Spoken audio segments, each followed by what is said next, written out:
Um, Wonderful people, my friends, partners in Abounding Grace Foundation. I would like to brief you a bit of what we are going through in Nigeria, which I strongly believe is not strange. Everything you see happening in Nigeria has been orchestrated, and I've been telling you about that for years now. I've been telling you what is going to happen and what 2020 is going to bring. Let's not be foolish about what's going on, and let us not make mistake about what is about to happen.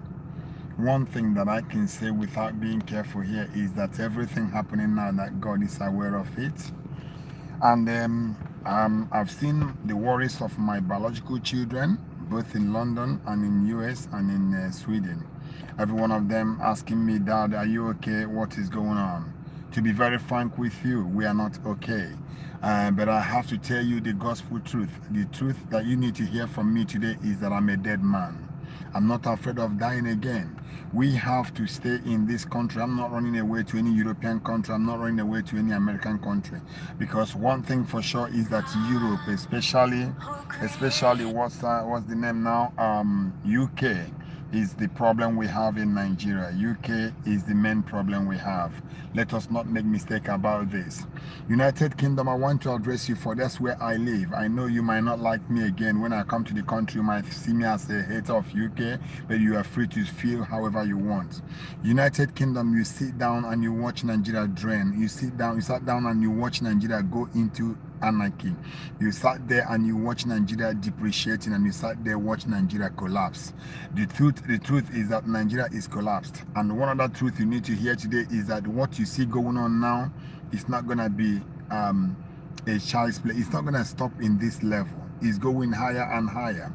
The only painful part of it is that the blood that they are being wasted. The blood that are being wasted is the only agonizing part of this. Nothing else.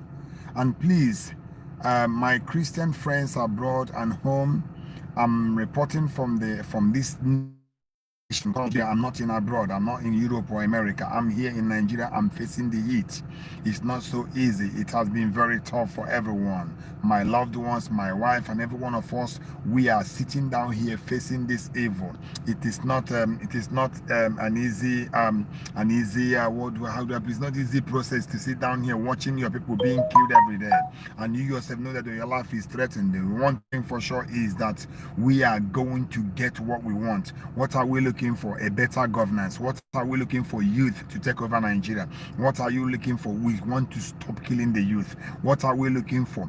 The youth are not going to be taken for granted anymore. If they are killers, if they are stealing, if they are robbing or doing whatever they are doing, have you meet them one-on-one and ask them why are they stealing? Why are they into all this armed robbery business? Why are they into Yahoo business, defrauding people? What is the problem? The problem is this. I don't support any crime whatsoever. But the problem is this. When a hungry man has no food on his table, if a hungry man see a bird flying around in the living room, what do you expect? The hungry man will flog the bird down and they cook the bird and eat because he's hungry. And if a hungry man is moving about so hungry for 2-3 days, 1 week, he has nothing to eat, and you drop a bread by the corner and you are trying to look at somewhere to look for something else, the hungry man will pick up the bread knowing fully well that doesn't belong to him and eat because he wants to survive. Please put yourself in the shoes of Nigerian poor people. Put yourself in the shoes of Nigerian poor people. I know what people are going through here. I've been in a very poor home. I grew up in a very poor home, and I'm dealing with the poor people right now, with the lowest, that's the worst marginalized citizens of this nation are the prisoners. That's who I'm dealing with. I know how tough it is for me to even cross all the barricade and everything in Edo State to be able to come down to eastern part of Nigeria to do my programs here. I know about my birthday on the 29th is not even talk about again because there will be no space for that. We are now trying to make sure that the prisoners are calm. My duty now is to make sure that the prisoners are calm, that there is no more prison break, because I tell you what, this jailbreak that happened in Edo State is going to cost so many people their lives, because all these prisoners you see me dealing with, I'm trying everything to take the anger, bitterness, all the things that are hanging on their shoulders. I'm trying to take it away. And some people think I don't have a job to do. That's why I'm doing what I'm doing. Some people think I left my country because I left you because I was deported. No, I wasn't deported. I came here to do my father's will. That's why I came here. I've been shouting about now. Come on, even to buy common bus. I've contacted Dino Milayo. I've contacted the governor of Uguanyi. I've contacted the governor of Anambra Peter Obi. I've contacted Senator Abaribe. Every government parastatals I've contacted them. Say, can you give us a bus just to go and do the work that you are not doing? None of them want to help us. Look at the way they are wasting the blood of Nigerians. These are bloody people. Nigerians are bloody people. And I say that God Almighty will never relent to execute his counsel in this nation. The plan of God must stand. We are losing blood every day. We are losing our citizens every day. And people are not seeing it. The work I'm doing, the thought is a simple job. All these prisoners that get out from Edo State prison now, they are going to cause so many lives to be wasted. They're going to waste so many lives. But if they would have allowed the job I'm doing to thrive, to help me, give me support, I would be able to visit these people more often, calm their spirit down. Now I'm working so hard to go and talk to one in Onitsha prison, talk to one in Oka prison, talk in Enugu prison, and talk in Owerri prison. But I want to talk them down so that they will not go into prison break, because prison break will only make things matter worse for you. If you can only hold on and wait in that prison, when this nonsense is over, there will be amnesty. Innocent souls will come out of prison than you running away, because if you run away from that prison, when they finally get you, you will be killed. My duty now is to be able to enter all these eastern prisons here and talk to them. Then if I have opportunity of travel back to Lagos again, I'll go and take care of the western prison as well, another part of the country, and Edo State and so on. But we cannot do anything without support of this nation. Everybody sit down, they don't want to support, they only just sit down, they're thinking that the job is my own. And they'll be equally just going around and texting me, God bless you, the Lord is your strength. I don't need your, the Lord is your strength. I know the Lord is my strength. What we need is everybody who love this nation to put their money to change things. Put their hands, come and work with us and change things. Not the Lord is your strength. I don't need it.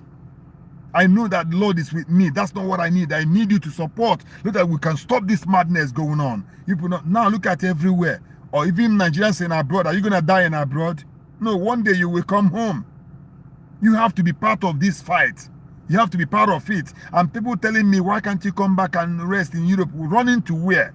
Europe is going to have their problem very soon. America will have their problem very soon. This is a world, it's a revival that's about to happen.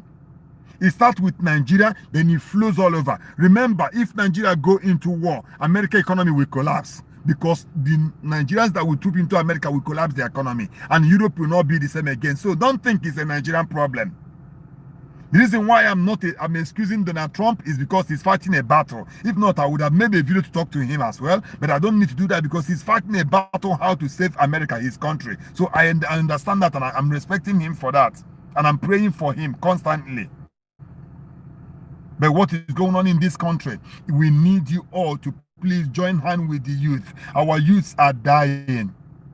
They are killing our youth every day. Please, everybody join hand. Even all these boys inside the prison now, they are very angry. They are very bitter. I want to start visiting every prison now to beg them to please don't do jailbreak.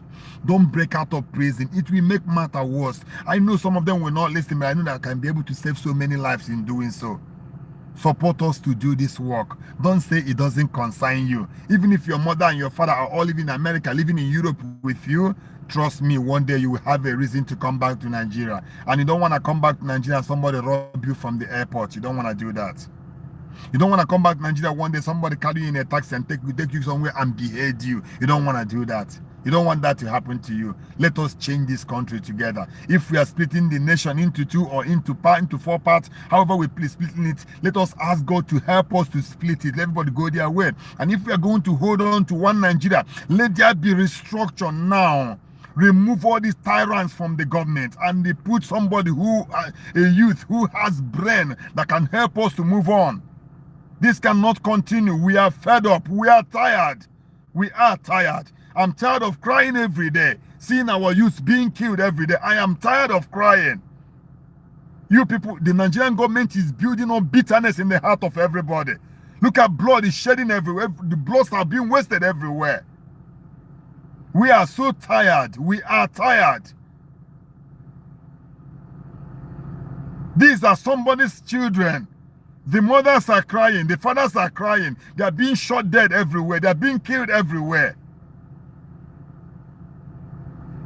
Let us put hands together and salvage the life of our youths. We can't let them die like this. We cannot.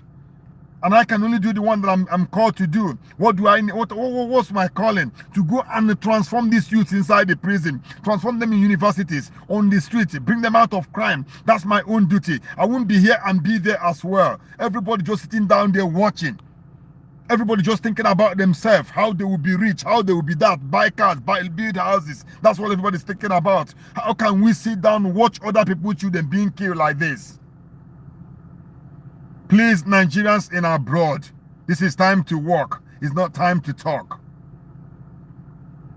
It's time to get active. There's no passivity in this matter.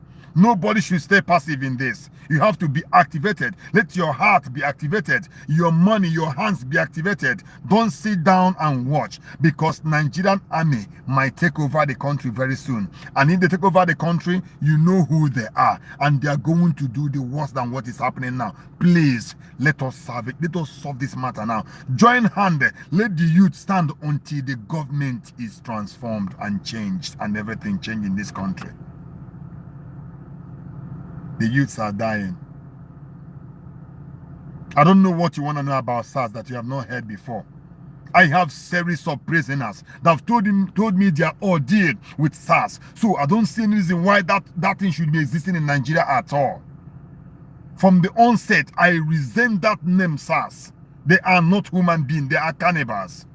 I've seen so many youths everywhere, many youths in Nigeria that are inside the prison. They told me what the SARS did to them in the stations. I couldn't believe it. There's one Lebanese lady. She was in female prison, and she told me how every night they would take this lady to ATM and collect the money in her ATM. Every time they go there, collect money from my ATM. Every time they move money from my ATM until her money finished from the bank. What is this? What is happening in our nation? And you can't tell me that government is not aware of this. You can't tell me that they are not aware of this. We are tired. We are tired and fed up. I pray that Donald Trump will finish up with this election, take over America once again for the next 4 years, so that they can come and do something about this.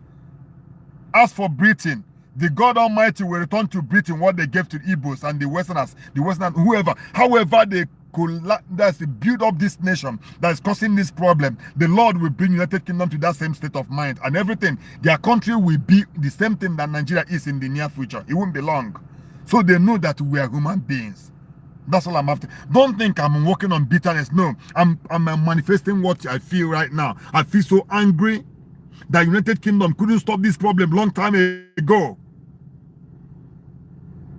Obama sit down that place and enthrone evil into our country. What is happening? What is the problem? Why can't they allow Nigeria to have peace?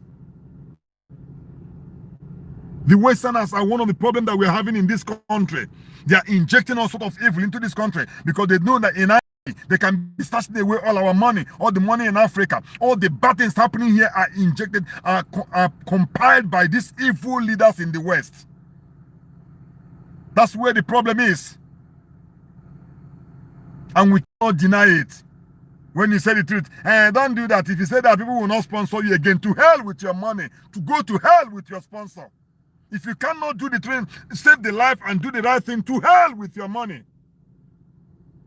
You can't say that. If they are the one that will give you, maybe they will give you $1 million tomorrow. To hell with your $1 million. To hell with it. We need our youth to be saved. We don't need your fucking money, your useless money. I got so pissed off with all these tricks from America and from Europe. Can't you people see that people are dying? What are you saying? CNN, constant negative news. What are you doing? BBC, what are you guys doing? Our youths are dying. Rubbish.